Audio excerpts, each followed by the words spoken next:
बिल्कुल, देखिए मैं तस्वीर आपको यहाँ पर दिखा रहा हूँ और अगर मेरे विजय इरफान थोड़ा आगे बढ़ेंगे और नज़दीक से आपको तस्वीरें मैं यहाँ पे दिखा पाऊंगा कि एक तरफ जो तमाम जो सिक्योरिटी फोर्सेज है वो यहाँ पर लोगों से बातचीत यहाँ पर कर रही है। दूसरी सबसे बड़ी बात कि दो बड़े लोगों, चाहे वो आदिल हो या फैज हो, उन सभी की गिरफ्तारी करना और इस लोकेशन पर बड़ी संख्या में जो RDX का मिलना वो अपने आप में एक बड़ा चैलेंज है। और यही कारण है कि कितनी बड़ी संख्या में RDX का यहाँ पर पहुँचना या कोई विस्फोटक समझिए जिसको अमोनियम नाइट्रेट बोल रहे हैं वो यहाँ पर पहुँचना, कैसे पहुँचा, ये तमाम इन्वेस्टिगेशन का हिस्सा है। लेकिन अपडेट अभी इस केस में यही कि जम्मू कश्मीर जो पुलिस है वो भी यहाँ पर पहुंची हुई है और संभवतः पूरे इलाके को एग्जामिन वो किया जा रहा है। थोड़ा पीछे की तरफ चलेंगे, अगर मेरे विजय इरफान आएंगे ताकि और कुछ लोग होंगे उनसे भी हम यहाँ पर बात करने की कोशिश करेंगे।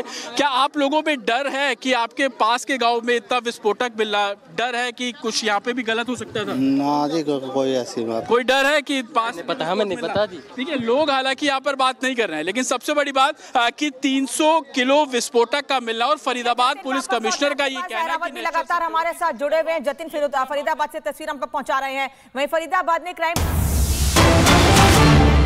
मौके पर पहुंची हुई है, फरीदाबाद में जांच कर रही है, आसपास के गांव में भी टीम पूछताछ कर रही है। जहां भी इनपुट मिल रहा है वहां पर टीम पहुंची है और पूरे मामले में जानकारी ले रही है। हालांकि आसपास के लोगों में इस बात को लेकर नाराजगी है कि उनके गांव तक या उनके गांव के पास में क्यों सर्च ऑपरेशन चलाया जा रहा है, आखिर क्यों टीम वहां पर कार्रवाई कर रही है। लेकिन पुलिस का यह कहना है कि अब आसपास के सभी गांवों में भी और जहां जहां पर जानकारी मिलेगी वहां सर्च ऑपरेशन जारी रहेगा। जतिन हमारे साथ लगातार जुड़े हुए हैं। जतिन, लोगों में भी नाराजगी, सर्च ऑपरेशन क्यों चल रहा है, लेकिन फरीदाबाद में जिस जगह पर ये कामयाबी मिली है पूरे आसपास के इलाके को छाना जा रहा है?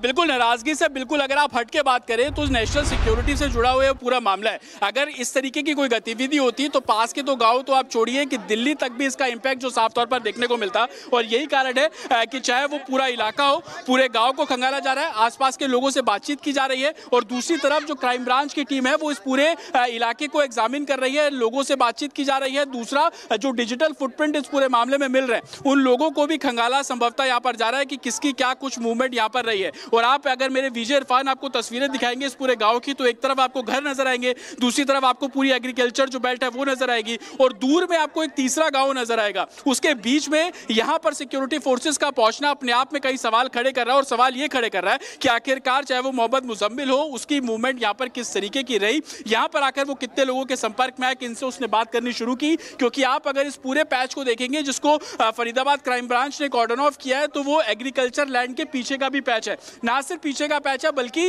उसके पीछे जो घर बने हुए हैं वहां पर भी जाके घर पे जो कपड़े सूख रहे हैं हर एक जगह को एग्जामिन किया गया। एग्रीकल्चर लैंड से जुड़े हुए तमाम जो इक्विपमेंट्स हैं उनको बाकायदा खंगाला गया। सिर्फ फरीदाबाद क्राइम ब्रांच यहाँ पर नहीं है बल्कि जम्मू कश्मीर पुलिस की भी एक टीम यहाँ पर पहुंची थी जो से अब से कुछ मिनट पहले ही यहाँ से निकली है। और जब हमने उनसे पूछा कि क्या कुछ चीजें निकलकर आपको मिली, कुछ चीजें आप लोगों ने बरामद की, तो उनका भी साफ तौर पर यही कहना था कि अभी सही समय नहीं है इन सारी बातों को बताने को लेकर। लेकिन अभी भी आप देखेंगे क्राइम ब्रांच की टीम यहाँ पर मौके पर मौजूद है और इस पूरे इलाके को एग्जामिन किया जा रहा है। जिस मौलवी को इस पूरे मामले में हिरासत में लिया गया है उनके स्टेटमेंट भी दर्ज किए जा रहे हैं क्योंकि वो मोहम्मद मुजम्मिल के डायरेक्ट संपर्क में था।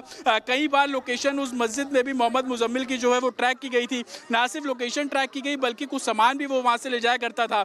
एक तरफ आदिल और मोहम्मद मुजम्मिल जो बातें बता रहे हैं उन सभी बातों को एग्जामिन किया जा रहा है, उन सभी बातों को ग्राउंड पर जाकर चेक किया जा रहा है। और यही कारण है कि जम्मू कश्मीर पुलिस की एक टीम इस समय फरीदाबाद में मौजूद है। मल्टीपल लोकेशंस को वो लोग राउंड अप कर रहे हैं, मल्टीपल लोकेशंस पर वो लोग जा रहे हैं और वहां पर पहुंचने के बाद लोगों से जो बातचीत है वो इस पूरे मामले में की जा रही है और जो भी एविडेंस है वो संभवतः यहाँ पर जो है वो क्रैक किया जा रहा है। और आप क्राइम ब्रांच की टीम को देखेंगे, सोफिस्टिकेटेड वेपन्स उन लोगों के हाथ में जिन्होंने पूरे इस एग्रीकल्चर लैंड को, जिसको हम खेत भी कहते हैं, उसको पूरा राउंड अप किया हुआ है और अंदर लोगों से बातचीत की जा रही है। अंदर जहां जहां उनको लोकेशंस मिल रही है वहां पर पूछताछ की जा रही है। और यही तस्वीर कल भी देखने को मिली थी जब जम्मू कश्मीर पुलिस की तकरीबन 12 गाड़ियां यहाँ पर पहुंचती हैं और 12 गाड़ियां जब यहाँ पर पहुंची तो डॉक्टर मुजम्मिल को साथ लेकर पहुंची थी और उसके बाद से ही उस घर में पहुंची और 12 से 14 जो बैग हैं वो इस पूरे मामले में बरामद किए गए हैं। तो कहीं ना कहीं ये पूरा जो मामला है वो इस पूरे कनेक्शन को देखते हुए, इन्वेस्टिगेशन को देखते हुए, चाहे वो जम्मू कश्मीर पुलिस हो। जतिन आ रहे हैं वापस, अहरावत आपके पास आ रहे हैं क्योंकि एक और बड़ी अपडेट मिल रही है। जम्मू कश्मीर में सुरक्षा एजेंसियों का ऑपरेशन जारी है। आतंकियों से इनपुट मिलने के बाद उस आधार पर सर्च ऑपरेशन किया जा रहा है। पुलवामा समेत कई जिलों में सर्च ऑपरेशन जारी है। अहरावत हमारे साथ जुड़े हुए हैं। अहरावत, अब जम्मू में भी सर्च ऑपरेशन जारी है। फरीदाबाद में जहां ये विस्फोटक बरामद हुए हैं वहां आसपास के गांव में तलाशी हो ही रही है। जम्मू में वो कौन कौन से इलाके हैं कश्मीर में जहां पर ये ऑपरेशन हो रहा है?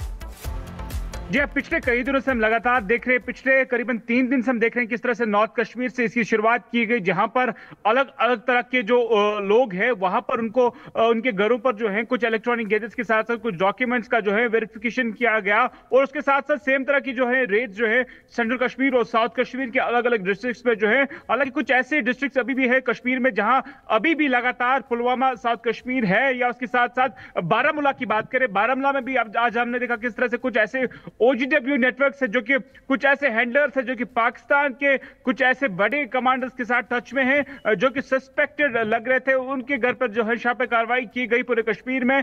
और लगातार जिस तरह से हमने देखा किस तरह से जम्मू कश्मीर पुलिस के लिए एक बहुत बड़ी सफलता है, एक बहुत बड़ा खुलासा हुआ है। पुलवामा अटैक की तरह किसी बड़े अटैक की प्लानिंग की जा रही थी, इस चीज का अभी जो है कुछ ही टाइम के बाद जो है जम्मू कश्मीर पुलिस इस चीज का जो है सस्पेंस जो है वो क्लियर करेगी। ऑलरेडी फरीदाबाद पुलिस ने जो है इस पर एक प्रेस ब्रीफिंग की है और उसमें कुछ चीजें क्लियर हो चुकी है, लेकिन अभी और कुछ चीजें भी है क्लियर होना बाकी है। 7 लोगों को जो है अभी तक जो है पुलिस ने हिरासत में लिया है। जिस तरह से जतिन वहां से आपको तस्वीरें दिखा रहे थे कि किस तरह से वहां पर अभी भी सर्च ऑपरेशन लगातार जारी है।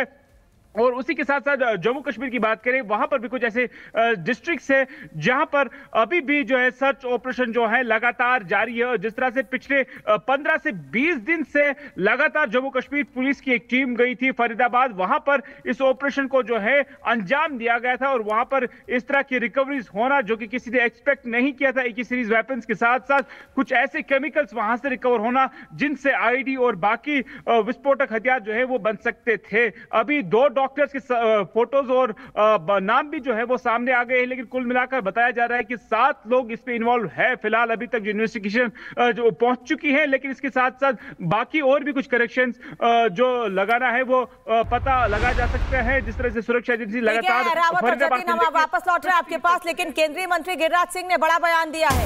इससे जुड़ी बड़ी जानकारी आपको दे दें। केंद्रीय मंत्री गिरिराज सिंह ने बयान दिया है, मुंबई बम धमाके से भी बड़ी साजिश थी। गिरिराज सिंह कह रहे हैं कांग्रेस होती तो दिल्ली, हरियाणा, मुंबई दहल जाता। टेरर पर कांग्रेसियों की जुबान नहीं खुल रही है, गिरिराज सिंह कह रहे हैं। विपक्ष आतंकियों पर कुछ भी नहीं बोलता है।